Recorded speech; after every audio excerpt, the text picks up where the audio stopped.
আপনারা দেখছেন দৈনিক সন্ধান নিউজ। শালবনীর বাকিবাদে বিজেপির রাজ্য সভাপতি দিলীপ ঘোষের হাত থেকে বিজেপির পতাকা নিয়ে দলে যোগদান করলেন। শালবনীর বাকিবাদ অঞ্চলের 16 নম্বর শক্তি কেন্দ্রের 9 নম্বর বাগবাসা বুথের অন্তর্গত এলাকা থেকে তৃণমূল ছেড়ে বিজেপিতে যোগ দেন উত্তম মাহাতো ও জগন্নাথ মাহাতো। অন্যদিকে 17 নম্বর শক্তি কেন্দ্রের 3 নম্বর বুথ থেকে সিপিআইএম এর লোকাল কমিটির সদস্য দেবতোষ বিশ্বাস এদিন বিজেপিতে যোগ দেন।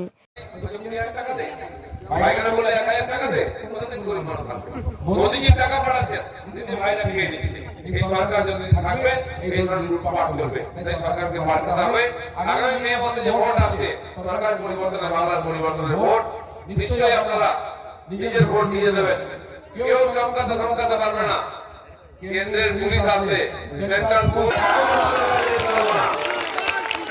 মোদীজির পুলিশ আসবে, এরকম ঝগড়া বগড়া পোশাক পরে বন্ধ হাতে দাঁড়িয়ে থাকবে, শাল কাজের লাঠি থাকবে হাতে, মারবে পাঁজর ভেঙে দেবে। যারা রিগিং করতে বন্ধ করতে যাবে হাত করে যেতে হবে, আমি বলে যাচ্ছি এটা আমরা করবো, সেই জন্য বন্ধ করতে পারবে না।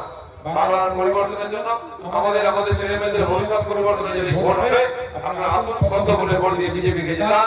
যেমন অন্যান্য রাজ্যে আমরা উন্নয়ন করছি, বাংলায় উন্নয়ন করবো। পশ্চিম মেদিনীপুর থেকে সায়ন্তিকা সাহুর রিপোর্ট, দৈনিক সন্ধান নিউজ।